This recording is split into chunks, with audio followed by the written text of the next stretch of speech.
more so around this time is going to be the hottest time. So it'll be like low 90s, high 80s. We got to put some humidity into it with no breeze, no trade wind. It's pretty difficult. Alrighty guys, so really quickly we made it to the point. This is another very beautiful scenic lookout. You guys can kind of see how far we traveled. And you guys look off in that direction right there. You guys come more a little my way, off to the left. You guys see the rows of trees that we just traveled through. That smaller mountain behind the rows of trees is the starting point of the Rice family's property line. The whole entire ridge that keeps on rolling behind us is still all owned by the family, guys, all the way down till it starts to drop down to the bigger dirt mountain before it hits the ocean or the river. From the top of this ridge down into the valley, all owned by one family. Now, land was given back in the day, folks, as far as the eye can see. National cutoff points would be oceans and rivers. There's a river dividing this valley into two. Opposite side, wildlife refuge part, private residence. Off to the left, residence too as well. Now, it doesn't look like much, but the valley right here, that we're going to drop you guys down into just a little bit, 90-ish, probably 90-ish years ago. Low-lying ferns and a few trees for miles. Now, this valley right here housed over 300 plus immigrants. During the sugarcane era, you name it, they lived down here. The main ethnicities down in this valley would be Filipino, Portuguese, Spanish, Chinese, and Japanese. That's why you see a lot of pieces like myself and my cousin. The proper pronunciation is supposed to be Hapa. Hapa just means part this or part that. So you see a lot of mixes like myself and my cousin. Now, I'm pretty sure Giggles kind of touched base a little bit at the first stop, but 90% of the vegetation all the way around this is all introduced and brought in. 85% of the vegetation all the way around this is 100% edible, and about 63 is about medicinal purposes, and anywhere from 2 to 3 is actually going to be native. So you gotta understand, depending on where you came, you brought in two things for two main reasons: food, medicine. That's all it was. Down in this valley right here, it's like having a pharmacy or a grocery store at one point. Now, a lot of things that people associate as Hawaiian or as native, sad to say, it's not. And our primest example would probably be fruits: pineapples, passion fruits, guavas, lilikoi, macnuts, coffees, apples, bananas. Not native to the Hawaiian Island, folks. We just have a really great marketing system, and I promise you guys, it tastes a lot better out here. Sorry to break your hearts once again, but just because you put pineapple and ham on a pizza does not make it a Hawaiian pizza, folks. It makes it a pineapple and ham pizza in itself. I love pizza. I love to eat. I don't look like it. I eat for a family of 6. Someone want to challenge me, but I love to eat, but I don't like my pineapple on my pizzas. I like my pineapple on my pie. But yeah, things are brought in for a purpose and for a reason, so we're very fortunate, guys. Like Cousin Giggle kind of mentioned, we ain't got nothing out here. No snakes, no lions, tigers, bears, no coyotes, no fox, no alligators, no crocodiles, no squirrels, no poison oak, no poison ivy, no rabies, no ticks. Because in all honesty, depending on where you came, let's say a minimum 3 months, you stocked your canoes with food, medicine. You didn't stock your canoe with, oh, poison ivy plant, oh, poisonous snake, it's gonna benefit. Now, what's in your guys' mindset? In all honesty, if you did pack that, you had had some type of humor or just be cruel altogether, guys. Now, once immigrants kind of left up, all this thing kind of took over like wildfire, making what you guys do see today. Now, another question we get thrown at us: Ryan, so many native Hawaiians living on our islands, why do you guys have to bring in immigrant workers? Well, pretty simple. The Hawaiians had a sustainable way of living, guys. They're very smart when it came to agriculture, farming. If it didn't benefit them, or their family, or their communities, why even do it? Primest example, they worked earlier in the day or late in their evening. Like right now, it's the hottest time of the day right now, guys. Are we gonna go do yard work or do anything really exhausting? No, probably not. Probably earlier in the morning or later in the evening. So that's kind of how the Hawaiians work. They worked a few hours throughout the day. If it didn't get done, no worries. Don't finish it. Now, it kind of shows the mindset the Hawaiians had was work smarter, not harder. If you guys look off to that distance over there, that's called the Menehune Fish Pond. Now, the Menehune Fish Pond, guys, is roughly about 900 feet long. It is divided into 2 rivers into 2. 900 feet long, anywhere from 4 to 12 feet tall in some areas. Right in the middle of that fish pond, there are little wooden gates, right? In those wooden gates, they drill little pukas, meaning holes in Hawaiian. The reason why they drill little holes is to allow smaller fish to swim upstream into those ponds, feeling protected. Because the predator fish, too big, can't swim through those pukas. What these smaller fish are not knowing is that they're going to get nice, fat, and plump, eating all that algae that blooms. Once they get too fat, guess what? The Hawaiians will be able to net the whole pond, be able to feed the whole village. That right there, the first form of agriculture here in the world, guys.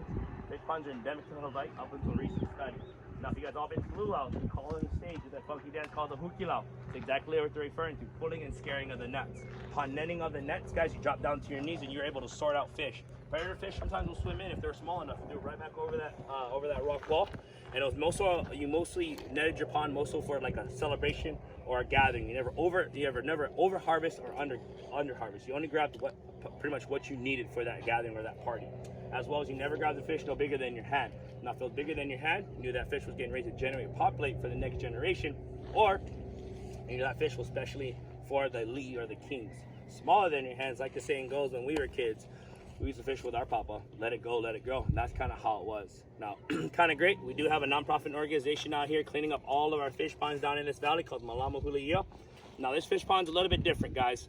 Fish ponds normally are just more of a Tetris game back in that time. This fish pond was pretty much chiseled to fit the size, so they didn't use any heavy equipment during COVID when we were shut down. As guides, we volunteered a lot of our work, and all we had was a machete, a couple cane knives, and some chainsaws. The reason for it, they didn't want to damage the rock wall, but come to find out, the rock wall is fully intact. The mangrove that overtook it was originally brought in the 60s for erosion purposes, guys. Now it's fully intact, like I mentioned, and pretty soon they are going to use it for educational purposes, food bank purposes, and of course public use. So we're pretty stoked to have these guys cleaning up and kind of giving back to kind of how it was back in the day. When they're able to walk through these valleys, guys, they're able to find 15 other fish ponds, but because of all the erosion and vegetation, everything kind of overtook everything. Doesn't look like it, but as they work their way down into the valleys, they're going to work their way to smaller fish ponds and so on. Now, Nawiliwili Harbor, the valley, Eshon shape out to Nawiliwili Harbor, where all the big ships do come in. That's not, that's the Luhui Airport. That harbor is something very meaningful to my heart, guys. That's where my Amazon Prime comes in. You guys all got it made. We get like 2 week, 3 week free shipping. I'm still waiting for gifts from Thanksgiving. I'm not struggle here in Hawaii. It sucks. I'm not gonna lie to you guys. The only thing great about Amazon Prime, movies, and music. That's it. Yep. Yeah. That rock jetty popping up from right to left, folks. Now, really quickly, that was all used in Jurassic Park. If you guys all remember number 1, where that bad guy, Dennis from Newman, transferred the dinosaur animals, escaping the island. He's on like a video phone call, and his buddy's like, hurry up. I'm leaving you. They're evacuating us. If you're not here in so many minutes, I'm going to dig out. If you guys all kind of remember, there's big wave crashing out of that big old rock jetty. No, that was live footage of Hurricane Iniki in '92. Probably wondering, how did they get that footage? Well, before it was called the Marriott Rosa Nest, it was actually called our Westin. Everyone was locked down in the ballroom, including Spielberg and his crew. Spielberg had a brilliant idea. I'm going to sneak out through the back door with my handheld camera, which he did. Went to the middle of the Marriott where the pool resides today, got a couple seconds of that footage, got caught, had to go back into the ballroom, continued to be locked down. He actually put the whole entire movie on hold, guys. Rewrites and incorporates all the storm scenes you guys do see in that movie today. Hurricane Iniki oddly hit our island September the 11th of 1992. One of the worst hurricanes ever recorded. Estimated damage, and this was in the 90s, $1.9 billion. Minimum sustainable winds, roughly about 137, I believe, give or take. Wow. And then wind beakers was ripped out of the ground over in Waimea side, about 247. Navy wasn't too far out of that coast. They recorded gust winds almost 300 miles an hour, guys. Oh. You guys can do the math if that's the reason why we have so many chickens. Diego's kind of mentioned to you. I just tell people there's only one KFC. No one eats there. So waiting for Popeyes. Anyone for Popeyes?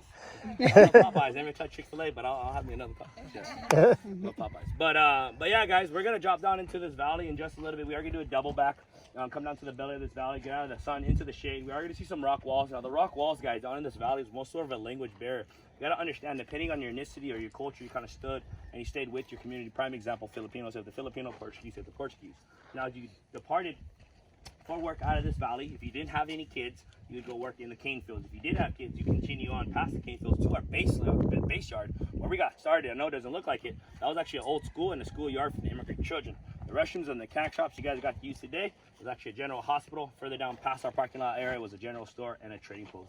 Kipu was a small gated community at one point, guys. So kind of cool. Had its own full-blown baseball team and its own currency at one time. So all the trails that we're driving on today, as a company, we didn't make any of them. They've been here throughout the sugarcane and cattle days. We're just fortunate to have our machines kind of widening out and just kind of make it easy for our machines to go in and out. So kind of what you see is kind of what you get, guys. So it's kind of cool. And we're going to come out of the valley, get back onto the semi-paved-ish road, past the bunny slope, get onto a gravel road, up another semi-paved road. We're going to hit just a little under 900 feet elevation. Already guard a rail. Drivers pay attention to the road. Let's get to the very top. Diego's going to share all about that beautiful piece of property over there, the 1,800 acres. One of the hardest beaches to get to here in the state, and it's just because it's surrounded by a lot of private property. Less than 2 to 3% local population ever. You guys see that side, born and raised. So our next stop is going to be Never Neverland, guys.